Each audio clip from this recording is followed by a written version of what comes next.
Hello बच्चों, good morning. जेक guide YouTube channel में आपका स्वागत है। जो बच्चे क्लास 10th में हैं और 2024 में एग्ज़ाम देने वाले हैं, उन लोगों के लिए यह वीडियो बहुत ही इम्पोर्टेंट होने वाली है। इस वीडियो में मैं आप लोगों को क्लास 10th की मैथमेटिक्स के 40 मोस्ट इम्पॉर्टेंट क्वेश्चन आंसर का सॉल्यूशन करवाऊंगा और इस क्वेश्चंस में कुछ सब्जेक्टिव क्वेश्चंस भी होंगे, जिसका मैं आप लोगों को क्वेश्चन दिखवा दूंगा और आप लोग प्रैक्टिस करेंगे और उसका आंसर आप लोग मुझे कमेंट बॉक्स पे कमेंट करके बताएंगे। देखिए दोस्तों, इस वीडियो में मैं आप लोगों को ये जो सेकेंड टर्मिनल का जो एग्ज़ाम हुआ है उसका मैं ओरिजिनल पेपर आप लोगों को यहाँ पर दिखाने वाला हूँ।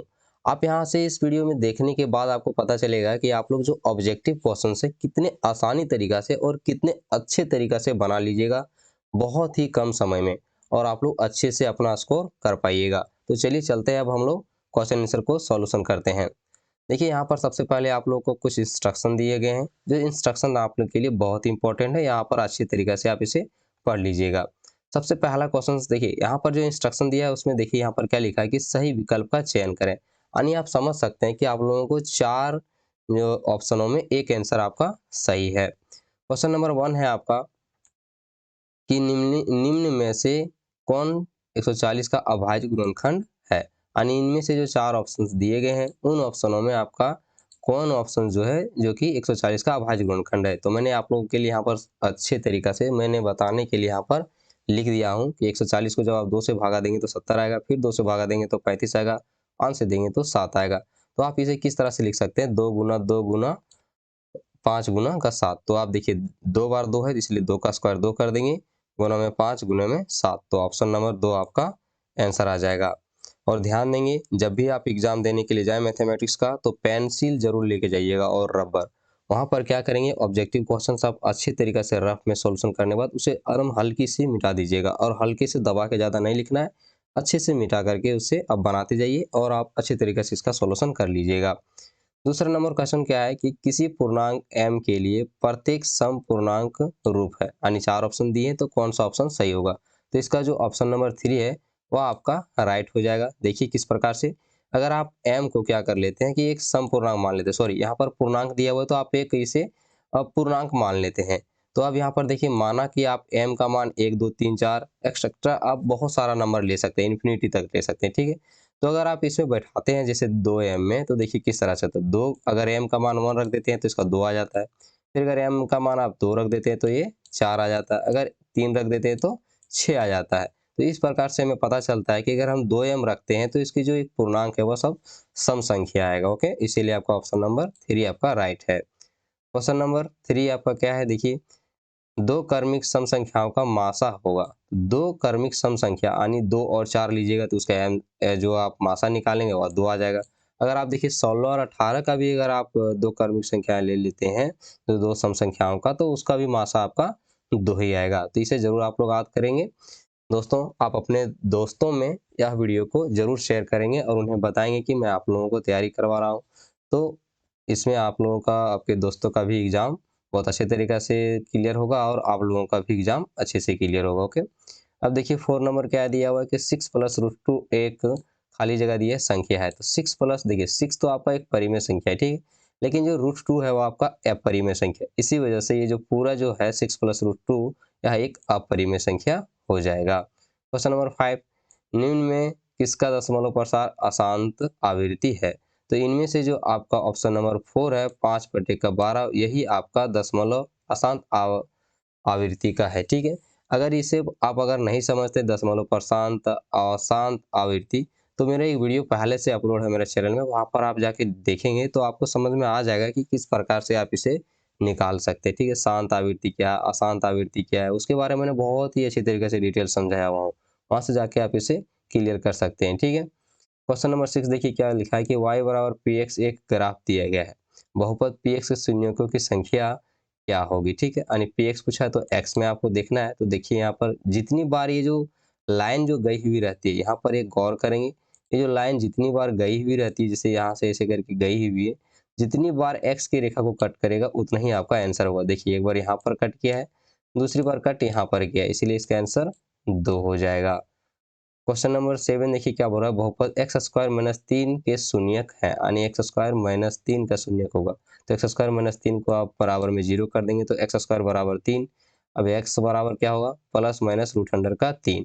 तो x बराबर एक बार माइनस का हो जाएगा, एक बार प्लस का हो जाएगा। तो इसमें ऑप्शन नंबर 3 में आपका राइट हो जाएगा आंसर। क्वेश्चन नंबर 8 देखिए क्या बोल रहा है कि यदि अल्फा बीटा बहुपद P x x square plus 2x plus 1 के शून्यक हो तो 1/अल्फा प्लस 1/बीटा बराबर होंगे।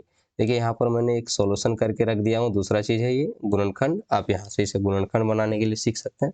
यहाँ पर सबसे पहले देखिए जो निकालने के लिए बोला है, इसका जब आप एलसीएम लेंगे तो अल्फा इंटू बीटा हो जाएगा, ठीक है। तो अल्फा से अल्फा कट जाएगा तो बीटा प्लस का अल्फा हो जाएगा, ओके। तो अल्फा प्लस बीटा का फॉर्मूला होता है -b/a। तो सबसे पहले मैंने यहाँ पर इनके जो हैं वो मैंने निकाल दिया है, जो इस सब का रहता है। तो ए का मान आपका क्या दिया हुआ है 1 और बी का मान आपका क्या दिया हुआ है 2 दिया हुआ है, ठीक है। कोएफिशिएंट बोलते हैं इंग्लिश में इसका।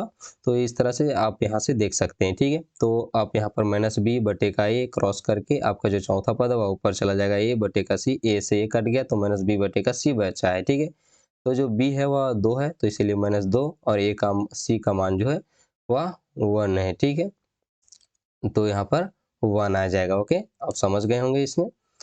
देखिए आप क्वेश्चन नंबर 9, समीकरण निकाय ax a1x plus b1y plus c1 is equal to 0 तथा a2x plus b2y plus c2 is equal to 0 अनंत हल होंगे। तो ऑप्शन नंबर 3 आपका ये जो है इसका अनंत हल होगा। a1/a2 बराबर b1/b2 बराबर c1/c2 जब होगा तभी इसका अनंत हल होगा, ठीक है।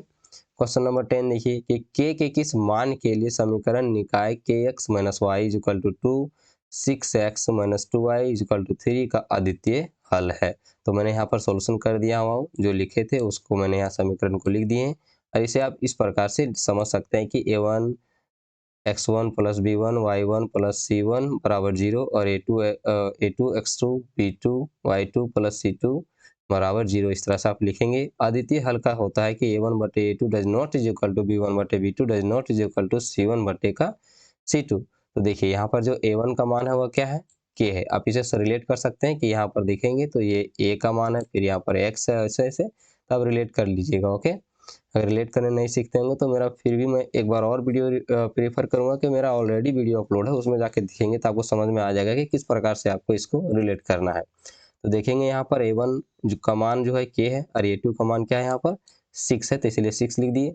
यहाँ पर देखिए does not is equal to इसके फॉर्मूले में ही होता है, तो does not is equal to, फिर यहाँ पर देखेंगे b1/b2। तो b1 क्या है माइनस का 1, इसका कोएफिशिएंट जो है वो 1 है, इसीलिए -1 बटे में -2, माइनस माइनस कट गया यहाँ पर। अब ये देखिए इसे क्रॉस मल्टीप्लाई करेंगे तो ये जो इसके साथ 2k हो जाएगा और बराबर का 6 हो जाएगा। तो जब भागा दे देंगे तो 6/2 हो जाएगा, भागा देंगे तो 3। तो k does not is equal to 3। एक और इसमें जो दिया हुआ है c1/c2, तो उसमें भी आप सॉल्यूशन करेंगे जिससे does not is equal to 4 हो जाएगा। तो देखिए यहाँ पर does not is equal to 3 आपका एक ऑप्शन में दिया हुआ, इसीलिए आपका 3 नंबर ऑप्शन राइट हो जाएगा। अगर इनमें से एक ऑप्शन रहता कि इनमें से कोई नहीं, तो इसका आंसर आपका इनमें से कोई नहीं हो जाता। कारण यहाँ पर ये चीज़ आ जाएगा कि चूंकि k does not is equal to 4 है, ठीक है। अब चलिए हम लोग नेक्स्ट क्वेश्चन पे चलते हैं। क्वेश्चन नंबर 11, रैखिक समीकरण युग्म x प्लस वाई बराबर 9 दिया है, x माइनस वाई बराबर 1 दिया है का हल। अब देखिए x प्लस वाई बराबर 9 दिया था, x माइनस 1 यहाँ पर काट दिए तो क्या बचा 2x बराबर का 10। अब यहाँ इसे भागा लगा देंगे तो 5 आ जाएगा, यानी x बराबर 5 आ गया। अब इसमें बैठा दीजिए तो x प्लस वाई बराबर 9, तो x का मान 5 दिया था प्लस वाई बराबर 9, तो घटा देंगे तो 4 आ जाएगा, यानी x बराबर का 5 और y बराबर का 4, जिसमें वही आपका राइट आंसर हो गया, ठीक है। ऑप्शन नंबर 3 आपका राइट हो जाएगा। इसमें से देखिए 12 नंबर में निम्न में कौन द्विघात समीकरण है, यानी इनमें से जो 4 ऑप्शंस दिए हुए हैं इनमें से कौन आपका द्विघात समीकरण है। तो जब आप इसे सॉल्यूशन करेंगे पहला नंबर का, तभी ये आपका द्विघात समीकरण निकल के आ जाएगा। यहाँ पर मैंने सॉल्यूशंस कर दिया हुआ है, यहाँ पर a माइनस बी का होल स्क्वायर का फॉर्मूला लग जाएगा +1, ठीक है। यहाँ पर जुड़ जाएंगे तो आप जब सॉल्यूशन करेंगे तो इतना सॉल्यूशन आ जाएगा। देखिए 13 नंबर क्वेश्चन क्या बोला है, द्विघात समीकरण 2x² minus 4x plus 3 is equal to 0 का विभक्तीकरण है। तो यहाँ पर a का मान 2 दिया हुआ, b का मान -4 और c का मान 3 दिया हुआ है। तो d बराबर क्या, विभक्तीकरण मतलब d, ठीक है। क्या दिया हुआ b² माइनस 4ac, तो b का जो मान है -4 है तो स्क्वायर कर दिए, माइनस का 4 इंटू 2 इंटू ए, इसको करेंगे तो आपका आ जाएगा -8 आ जाएगा, ठीक है। समझते जाइएगा। 14 नंबर दिया हुआ है कि यदि द्विघात समीकरण 3x² plus 4x minus 4 is equal to 0 का एक मूल 4 है तो k का मान ज्ञात कीजिए। यानी एक मूल आपका ऑलरेडी पहले से दे दिया हुआ है, तो एक मूल बराबर 4 दिया है, तो इसलिए आप इसे x बराबर का 4 मान लेंगे। अब जो यहाँ पर दिया हुआ उसमें आप बैठा दें, तो 3 इंटू का 4 का स्क्वायर कर देंगे। देखिए x के जगह पर बैठा रहे हैं ना, स्क्वायर था तो स्क्वायर, अब प्लस का k रह जाएगा और 4 हो जाएगा माइनस का 4 बराबर 0। तो इसको जब गुना करेंगे तो 4 चौके 16, 16 तिया 48, ओके। तो 48 प्लस का 4 के माइनस का 4, अब 48 में 4 घटा देंगे तो आपको बचेगा 44। अब 4 के बराबर का 44, ठीक है। अब ये देखिए इधर चला जाएगा तो ये माइनस में हो जाएगा, ओके। क्योंकि ये बराबर किस तरफ है तब तक प्लस है, लेकिन बराबर किस तरफ लेके जाएंगे तो माइनस का हो जाएगा, भागा लगा देंगे तो माइनस का 11 आ जाएगा। ऑप्शन नंबर 1 आपका राइट है, ठीक है। 15 नंबर देखिए, बोल रहा है द्विघात समीकरण x square plus 5x minus 6 बराबर 0 का घात होगा। इसमें जो मैक्सिमम घात होगा वही इसका आंसर हो जाएगा, ठीक है। यहाँ पर देखिए एपीजीपी का सवाल है, यहाँ एपी पूछा हुआ है कि 1/3, 5/3, 9/3, 13/3 का सारवंतर। सारवंतर का होता है कि a1 minus a2 minus a1। तो आपका a2 ये दिया हुआ था और a1 ये दिया हुआ था, इसे घटा देने के बाद आपका 4/3 राइट आंसर हो जाएगा, ओके। ऑप्शन नंबर आपका 3 में है, ठीक है। अब देखिए फिर से एक एपी का सवाल पूछा है कि 10, 7, 4 बरा डॉट डॉट डॉट का 30वां पद है, तो यानी ए 30 पूछा है, ठीक है। तो ए 30, तो ए 30 बराबर क्या हो जाएगा, ए प्लस एन माइनस 1, यानी ये ए एन का फॉर्मूला होता है, तो एन बराबर हमारा 30 दिया हुआ है, ठीक है। ए का मान 10 हो जाएगा, ठीक है। डी का मान कितना हो जाएगा, माइनस का 3 हो जाएगा, ये आप देख लेंगे, ठीक है। सोल्यूशन करते हैं, इतना जानते होंगे आप लोग किस प्रकार से निकाला जाता है ए और डी, ठीक है।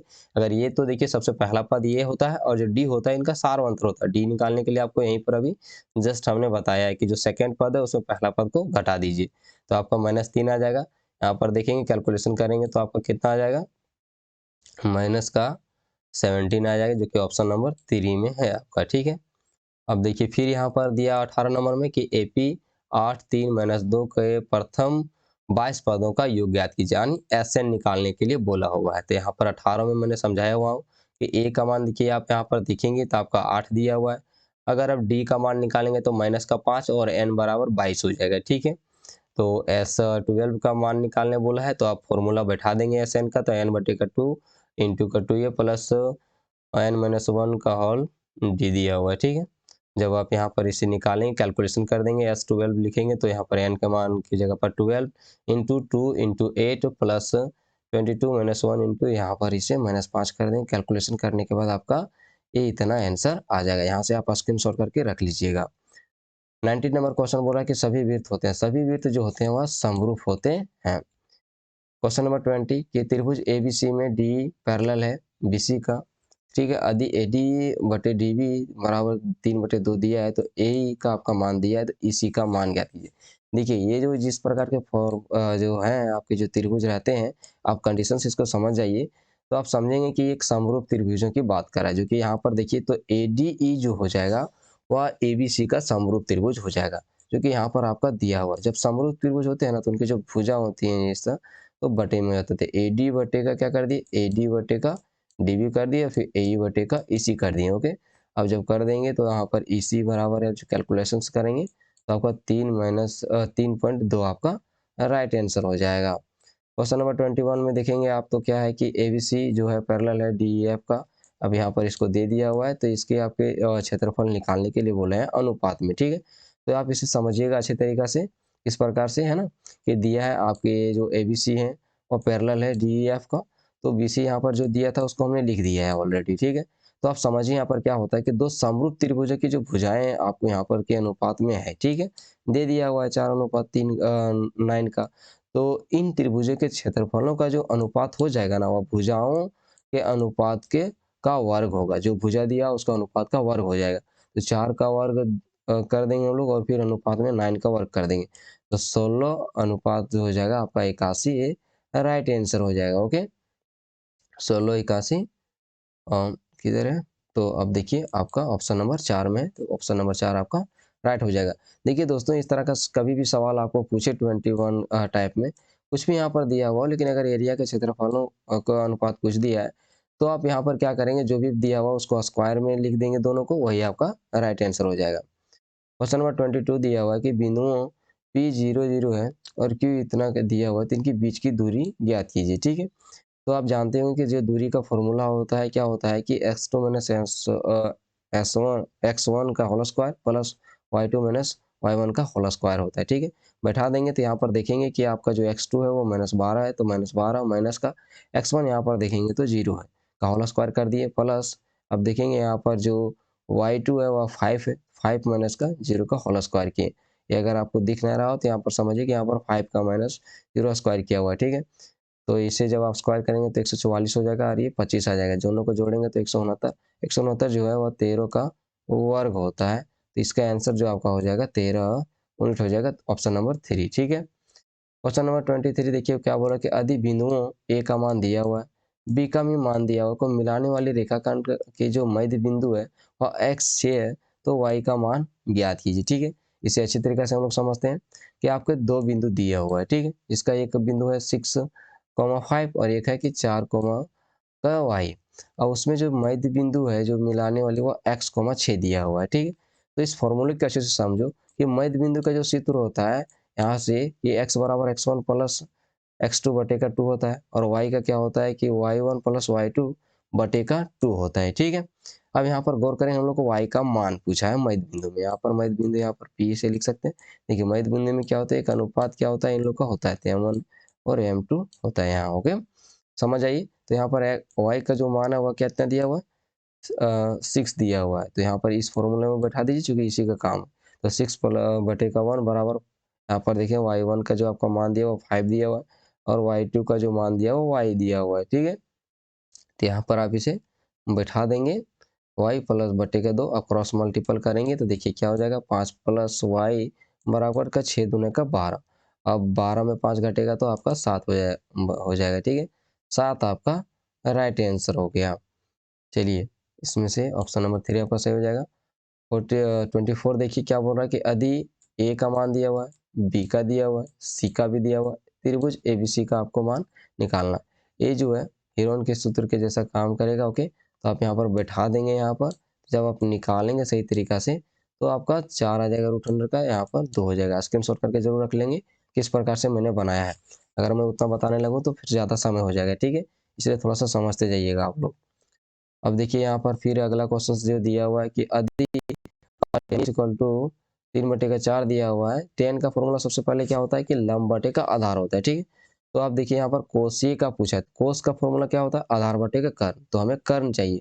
तो कर्ण बराबर क्या हो जाएगा, पाइथागोरस प्रमेय से कि रूट अंडर का लंब स्क्वायर प्लस का आधार स्क्वायर। ठीक है, तो लंब आपका दिया हुआ 3, 3 का स्क्वायर कर देंगे प्लस का 4 का स्क्वायर। अब 3 का स्क्वायर 9 है और 4 का स्क्वायर 16, इसको जोड़ेंगे तो 25 और 25 का 5 हो जाएगा। ठीक है, अब कोसीय का फॉर्मूला होता है आधार बटे का कर्ण, तो आधार आपका आ गया है वह यहाँ पर पहले से दिया 4 और जो कर्ण का मान है 5 है। ठीक है, तो ये आप 4/5 आपका राइट हो जाएगा। 26 नंबर क्वेश्चन को समझिए, बोला sine 2a is equal to 2 sine a तब सहित होता है जबकि ए बराबर है। यानी इनमें से जो ऑप्शंस दिए हुए हैं इसका कौन सा मान है जो कि ए बराबर रखेंगे आप, जो कि ये दोनों बराबर हो जाएंगे जो कि सहित। तो ए का मान अगर आप 0 रखते हैं, यानी ए का मान आप 0 रख देते हैं तो 2 गुने का 0 हो जाएगा। फिर यहाँ पर साइन 0, तो देखिए साइन 0 का मान 0 होता है और फिर यहाँ पर 2 था तो साइन 0 0, इधर से गुना करेंगे 2 से 0 हो जाएगा। तो यही जो 0 है वह सही तो होता है कि ये दोनों को आपस में बराबर कर देता है। क्वेश्चन नंबर आगे हम लोग चलते हैं। क्वेश्चन यहाँ से हो गया है ना, अगला पेज पे चलते हैं हम लोग। क्वेश्चन नंबर 27, ये क्या बोल रहा है, कोस 48 माइनस साइन 42 का मान है। तो देखिए जब भी ये आपको दे देगा ना इस तरह से माइनस में, तो इसका ऑलवेज आंसर आपका 0 होता है। ठीक है, और अगर बटे में दिया हुआ रहेगा तो 1 रहता है। ठीक है, यानी भागा में रहेगा तो 1 और अगर माइनस में रहेगा तो 0। ठीक है, ध्यान रखेंगे कि आपका एक फॉर्मूला होगा, आपका किताब में लास्ट में सारांश में दिया होगा, उसे आप जरूर याद कर लीजिएगा, एनसीईआरटी की किताब में रहता है। ठीक है, तो कोस अब यहाँ 90 माइनस का 42 कर देंगे तो माइनस साइन 42। अब इसका एक फॉर्मूला होता है, जब आप साइन को कॉस को जब आप बदलेंगे तो साइन में बदल जाता है, साइन को आप बदलेंगे तो कॉस में बदल जाता है। ठीक है, तो साइन 42 यहाँ पर बदल जाएगा जो कि कॉस में था, लेकिन अगर 90 माइनस जो भी थीटा की जो एंगल दी हुई रहेगी उसमें घटा देंगे तो साइन में बदल जाएगा। साइन में बदल गया। अब देखिए साइन 42 और साइन 42 जब घटेंगे तो उसका मान 0 हो जाएगा। ऑप्शन नंबर 1 आपका राइट हो जाएगा। देखिए 28 नंबर, 9 सेक ए माइनस 9 10 ए स्क्वायर बराबर है। जब अब इसे 9 कॉमन ले लेंगे तो इसका मान होता है 1, 1 से इंटू हो जाएगा तो 9 इसका राइट आंसर हो जाएगा। ओके, क्वेश्चन नंबर 29 देखिए क्या बोल रहा है, यदि एक स्तंभ की छाया की लंबाई स्तंभ की ऊंचाई से √3 गुनी है तो सूर्य का उन्नयन कौन ज्ञात कीजिए। देखिए क्या बोल रहा है, जो उसकी लंबाई है ना स्तंभ की और ऊंचाई से इतना गुना, देखिए ऊंचाई आप ले लेते हैं, हम लोग ले लिए यहाँ पर h, अब उसकी जो लंबाई हो जाएगी क्या हो जाएगा, √3 बचेगा h। अब इसे हम लोग को उन सूर्य का उन्नयन कोण निकालना है तो यहाँ पर हम लोग ले लेते हैं थीटा। ठीक है, थीटा ले लेंगे तो यहाँ पर टेन के फॉर्मूले में बहुत ही आसान तरीके से निकलता है। टेन थीटा बराबर होता है लंब बटे का आधार, तो लंब आपका कौन है, एसी है। ठीक है, जो खड़ी वाली है वो आपका एसी है, तो एसी बटे का जो आधार है वो क्या है, ए बी है, तो एसी बटे का ए बी। अब tan theta is equal to, अब देखिए एसी का मान एच, तो एच बटे का ए बी का मान √3 बटे का सॉरी इंटू का एच, तो एच से एच कर जाएगा तो क्या आ जाएगा, 1 बटे का √3। अब टेन थीटा, अब 1 बटे का √3 का जो मान होता है वो 10 होता है, तो 10 से 10 कट जाएगा तो थीटा इज इक्वल टू क्या बचेगा, 30 डिग्री। तो इसमें जो आपका ऑप्शन नंबर सेकंड है वह आपका राइट हो जाएगा।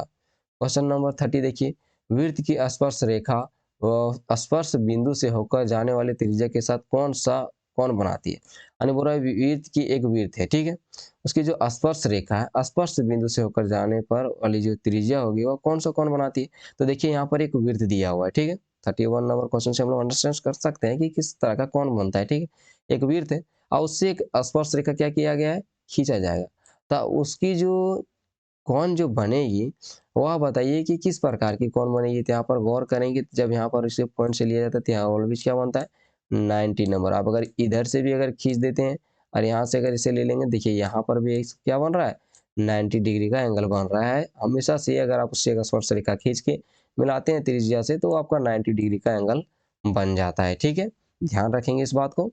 अब देखिए 31 नंबर, दी गई आकृति में ओपी, ठीक है, ये जो आकृति आपका दिया हुआ है यहाँ पर ध्यान से देखेंगे, इसमें से बोल रहा है आपका कि ओपी जो है 5 दिया हुआ और पी 4 दिया है, तो ओ ये गया थी, देखिए ओ और पी 5, ओ सॉरी क्या दिया हुआ, पी ए आपका 4 दिया। अब इसका मान ज्ञात करना है।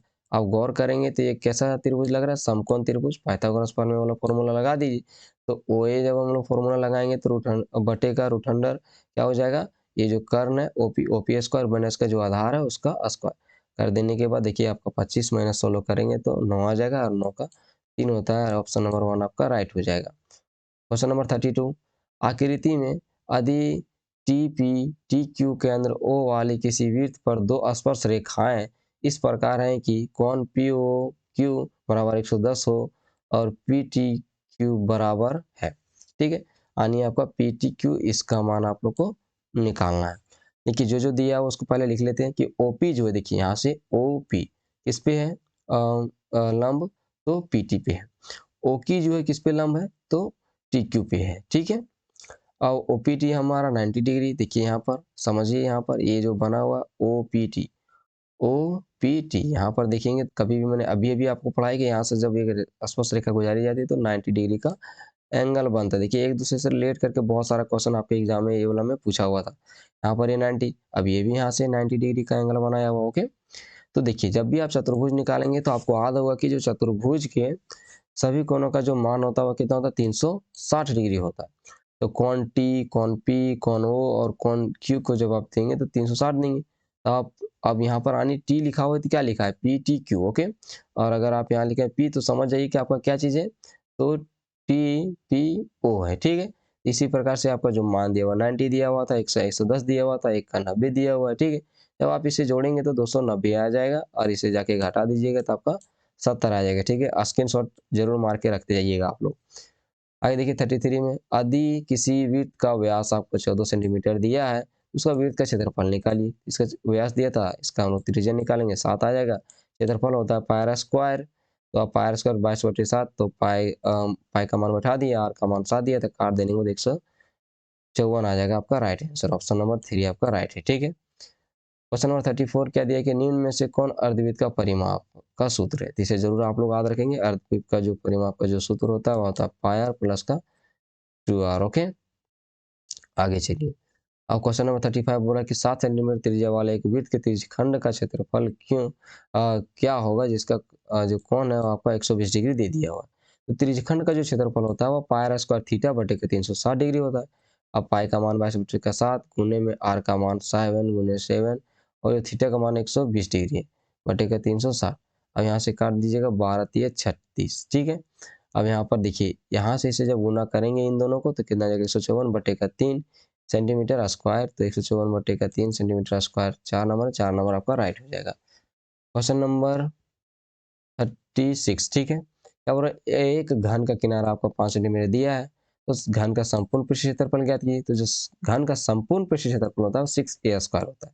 तो 6 इंटू ए का मान आपका 5 दिया, यानी किनारा आपका दिया हुआ था, तो इसको निकाल देने के बाद 25 आएगा, तो यानी गुना करेंगे पूरा तो 150 आ जाएगा। तो ऑप्शन नंबर 4 आपका राइट हो गया। ओके, क्वेश्चन नंबर 37 देखिए, निम्न में कौन केंद्रीय प्रवृत्ति की माप नहीं है। तो जो परिसर व केंद्रीय प्रवृत्ति की माप नहीं है, जरूर आप लोग याद कर लीजिएगा, क्या पता क्वेश्चन आपको फाइनल में भी पूछ दे, ठीक है। क्वेश्चन नंबर 38, पूरा निम्न किस प्रकार का त्वरण है। ये जो आपका जो दिया हुआ है किस प्रकार का त्वरण है, जब नीचे से ऊपर गया रहा तो इसे निम्न प्रकार का बोलते हैं, और अगर ऊपर से नीचे इस तरह से आ रहा था उसे अधिक प्रकार का कहते हैं, ठीक है। तो हमारा क्वेश्चन सी ये है कि नीचे से ऊपर गया है तो क्या हो जाएगा, कम से कम प्रकार का त्वरण है, ठीक है। क्वेश्चन नंबर 39, यदि पी का मान दिया हुआ है 0.07, तो पी डैश का मान बताइए। तो पी डैश का मान क्या हो जाएगा, एक में आप पी घटा दीजिए, तो जो पी दिया हुआ था उसे घटा देने के बाद आपका 0.93 आ जाएगा। तो ऑप्शन नंबर 1 आपका राइट है, ठीक है। क्वेश्चन नंबर 40 देखिए क्या बोल रहा है, एक पासे को 2 बार फेंका जाता है, संभव परिणामों की संख्या ज्ञात कीजिए। इसकी जो आंसर हो जाएगी वह क्या हो जाएगी, 36 हो जाएगी। लेकिन सबसे पहले देखिए 2 बार फेंका जाता है, अगर 2 बार आप फेंकते हैं तो संभव आने की प्रायिकता कितना है, अगर 2 बार फेंके तो एक एक आया, ठीक है। हो सकता है कि आप फिर से फेंके तो एक बार एक और 2 आ जाएगा, फिर आप फेंके तो एक बार एक और 3 आ जाएगा, इस तरह से सिलसिला करते रहेंगे तो बहुत सारा आ जाएगा, यानी आपका हो जाएगा 6 गुने का 6 बराबर का 36, ठीक है। किसी भी 36 प्रकार से आपके आंकड़े बन सकते हैं, ठीक है। वीडियो अगर अच्छा लगा तो वीडियो को लाइक करें, अपने दोस्तों में शेयर करें और चैनल को जरूर सब्सक्राइब करें। मैं आप लोगों के लिए बहुत ही अच्छे तरीका का क्वेश्चंस जो आपके एग्जाम में पूछे जा सकते हैं, मैं उनका मॉडल सेट लाने वाला हूँ जो आपको फायदा करेंगे, ठीक है। अपने दोस्तों में लेकिन जरूर शेयर करेंगे, भूलेंगे नहीं।